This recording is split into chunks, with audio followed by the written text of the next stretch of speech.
What's up, you guys? Welcome back to my channel. Welcome back. I'm gonna jump right in.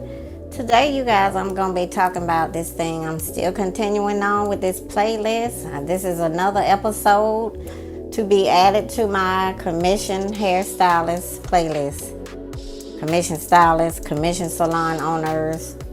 This right here is talking about the sliding scale commission. So I'm gonna try to give both sides of it, but I'm gonna give the owner's side and then I'm gonna give the stylist side at the end. I always start off with the owner. So whenever I present these, you guys are just hanging there because I'm trying to have it from both sides, because I've been both. I've been a stylist working in other people's salon. I've worked on commission before as a stylist in somebody else's salon, and then I've had my own salon as a salon owner with commission hairstylist for over 13 years. I had that. Now I'm a retired hairstylist and I'm back in corporate America, but just trying to help owners and stylists as much as I can. So the sliding scale commission. So one thing about it, in my opinion, you guys, I think it's a challenge now. I don't own a storefront salon anymore. But in my opinion, I think it's a challenge for storefront brick and mortar salon owners to find and hire, seasoned hairstylists that are trying to work in a brick and mortar salon on booth rental. And why do I think that? I think that because salon suites, in all honesty, salon suites are very popular. Most stylists and service providers, whether it be a nail tech, a massage therapist, a barber, a braider, a hairstylist, most who are in the service industry, once they build up a solid clientele and they know they have a book of business, like they have a lot of clients, once they get to that point, in my opinion, they either gonna want to get their own storefront salon that they own, or they're gonna want to open a salon suite building, or either they're going to try to get a salon suite.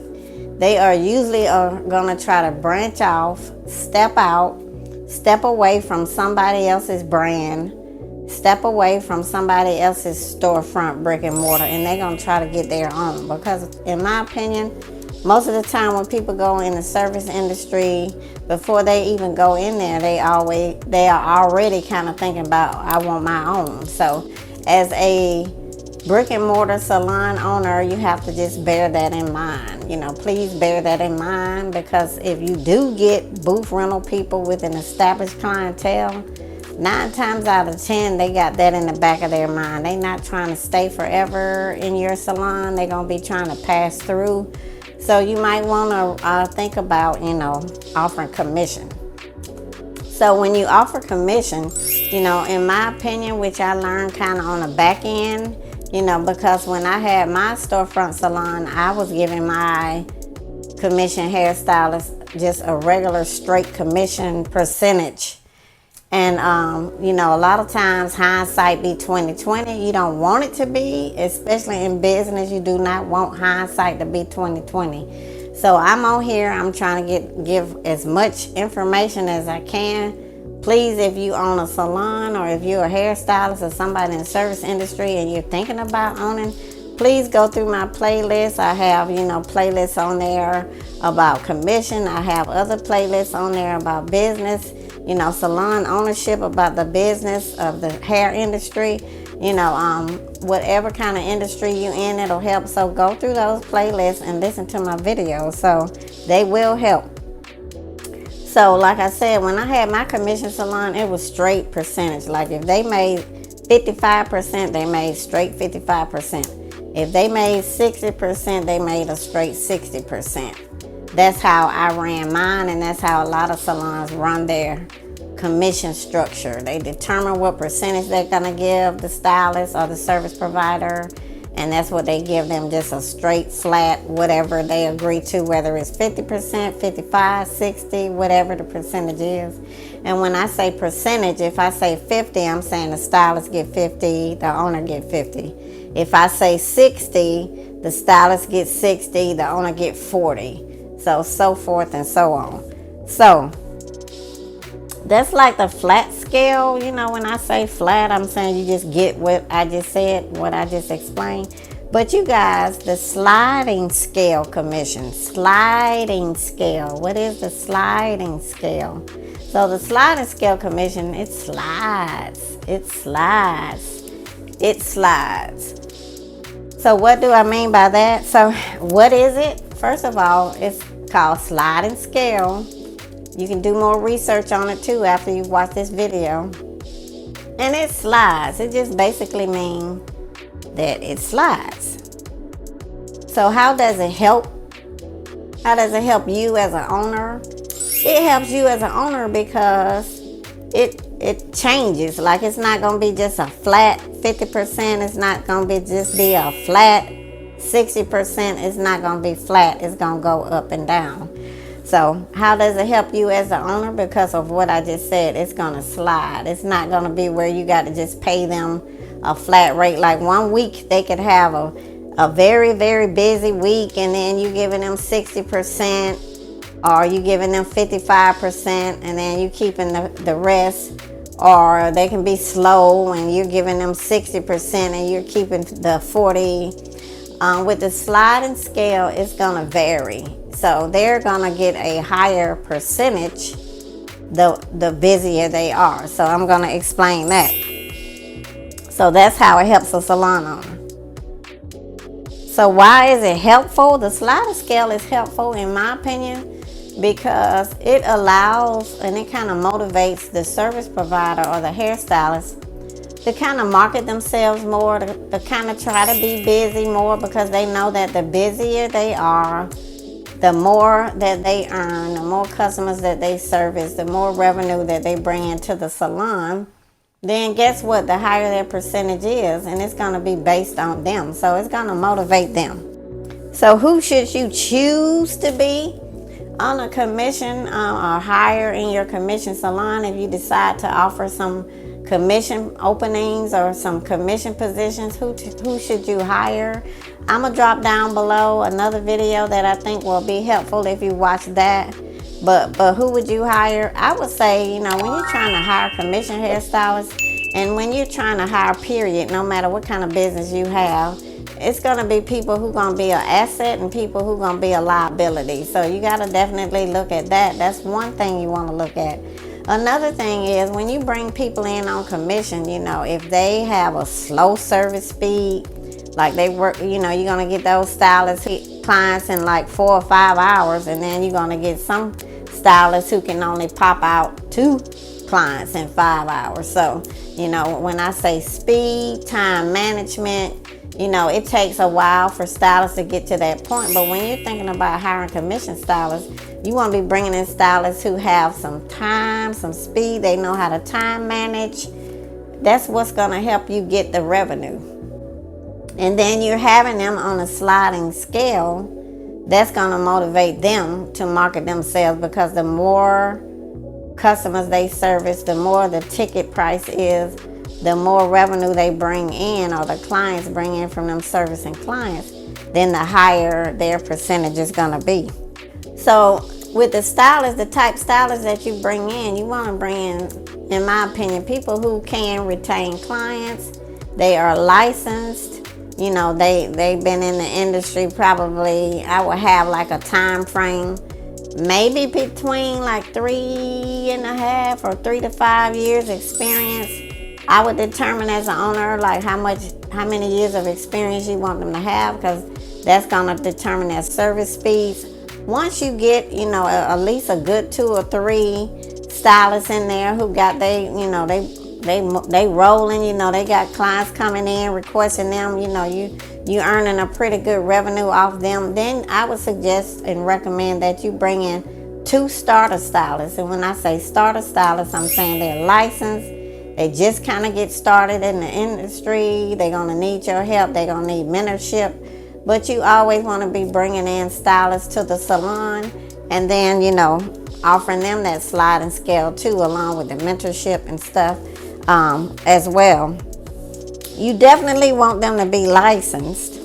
And so the way, like I said, that it works, say for instance, if for example, Suppose you had a stylist named Susan. Susan, or you can say week 1, from 0 to 500, Susan would get, for example, 45%. Like when I say 0 to 500, I'm saying the customers she serviced, when you add up all of her tickets, all of her service tickets, if it is anywhere between 0 and $500, then she's gonna earn 45%. She gets 45% of that 0 to 500.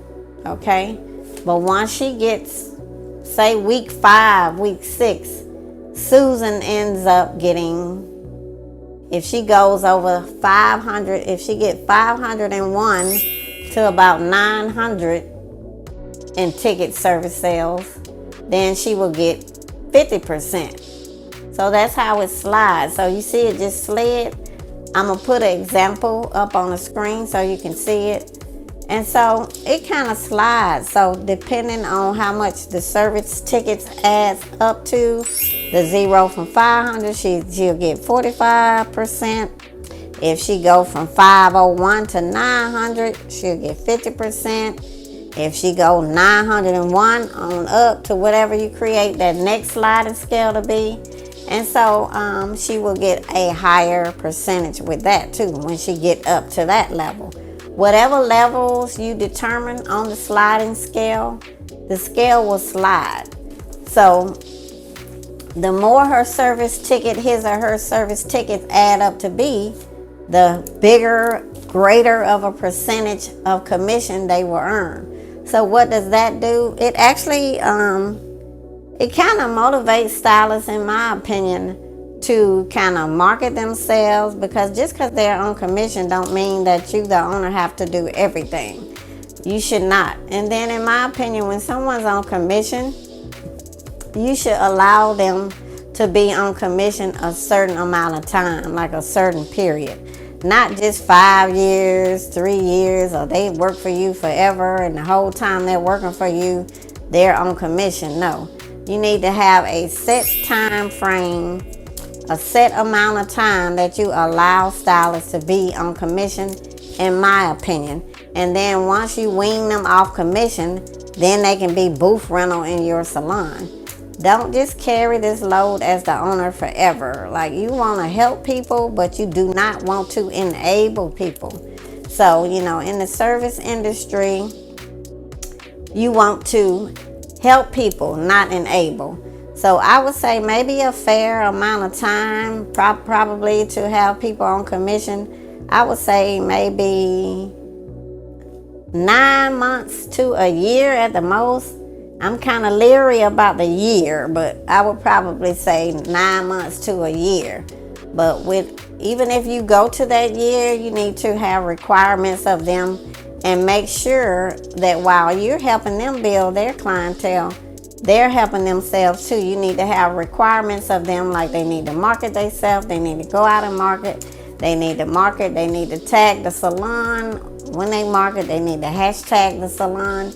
As you, as the salon owner, are helping them, they need to be, number one, helping themselves, and they also need to be helping you as the salon owner. Because it should not be like a lopsided situation, like a one-sided deal where you as the owner is doing everything, but you not requiring them to do anything to help themselves. That would turn out to be a catastrophe. That would be disastrous. So you need to make them earn their keep, or in other words, they need to be helping themselves to grow.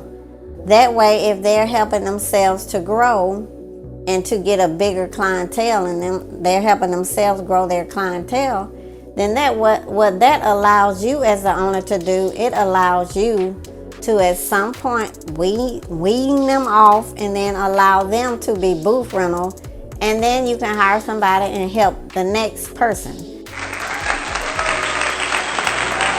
It's a win-win. It's a situation where you're helping a stylist, but at the same time, you're helping your business too. It should never be where you forsake or you forego helping your own brand, helping your own business, and you're just helping someone. it's great to help someone, but you end up enabling someone. And then you want to help stylists to know the business. It's a part of mentoring too, because you're teaching them that in no salon are you just going to be giving all the clients. You can only succeed in this industry if you're trying to consistently build your own self up too, market yourself, brand yourself. So when you do decide to break away from the salon that you're working on commission in, you will also have your own book of business that you can take with you, and you can open up your new salon or your new salon suite or whatever you decide to do when you branch off. So you want to have some parameters. If you're out here as the owner and you all willy-nilly and you doing everything and you're providing everything and you don't have any requirements of the hairstylist to do for themselves, then what's going to happen is, when they get ready to leave, they're not going to have a book of business for themselves to take along with them, so that they can open their own salon or their own storefront or their own salon suite or whatever they decide to open. You want to also be mentoring them, teaching them along the way, guiding them, all while helping and not enabling. So I would say have a time frame that you will allow them to be on commission. You can do it too, it's all different kind of ways you can do it that I can think of, but I'm gonna just talk about this sliding scale. But again, the sliding scale, it slides.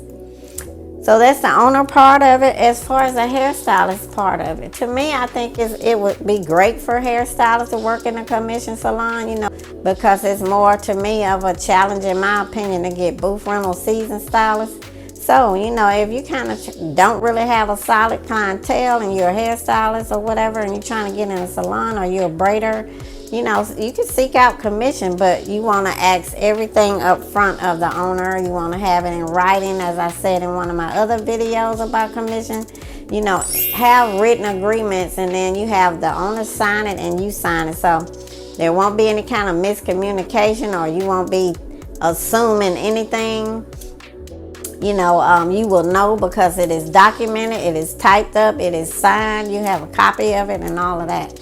So do that. But I think, commission structure is great for both sides, for the owner and for a hairstylist or braider. I think it's, or nail tech. I think it's a good thing to do, a good thing to try. And then if you are somebody in the service industry and you working in a commission salon and you do that whole sliding scale, to me that's going to help you too, because once you start getting busy and clients keep requesting you, or you keep bringing clients, it's going to slide and slide and slide. Once it slide up, you guys, it probably won't slide back down.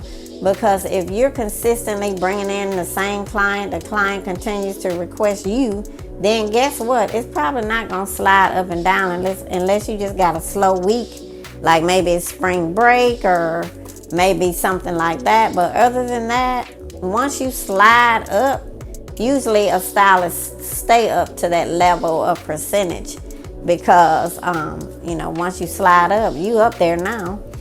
So anyway, you guys, that's just about what I have. I'm going to continue on. Again, I'm looking for people to collaborate with. If you're a commission hairstylist or a commission salon owner and you want to do a little brief video with me so we can collab, please hit me up. I'm serious about my channel. I'm serious about trying to help people. Or if you just want to do like a question or Q&A, we can do that on here. However you come up with an idea, just hit me up, send me an email. I'm going to put my email address on the screen if you want to collab, or drop a comment down below. And so that's what the sliding scale is. Again, I put it up on the screen so that you can see what it is. And to me, it benefits a salon owner, and to me, it also benefits a hairstylist. And two, you guys, if you're a hairstylist and you work in a salon, also, if you have any clients that you're bringing with you to that salon, make sure that salon owner gives you, I would recommend, a higher percentage, because this is a client who is your client, and it will only be fair if the owner makes a cut of that too, because you're making a cut of the clients that they're allowing you to service. So it's only fair to do the same. You know, it's all about that seed time and harvest for me. So if you're bringing customers with you, don't try to do them at home. You know, have integrity. Go ahead, bring them in the salon. If this owner is helping you, then you do things to help the owner in the business. And you know, that's how you get your good seeds in the ground, and that's how you can prosper. Anyway, you guys, I hope you enjoyed this video, and I'm gonna see you on my next video, on my next upload. And if you have any recommendations or suggestions or anything you want to see or want me to talk about, please drop it down below. I'm gonna see you guys on my next video. Peace and blessings.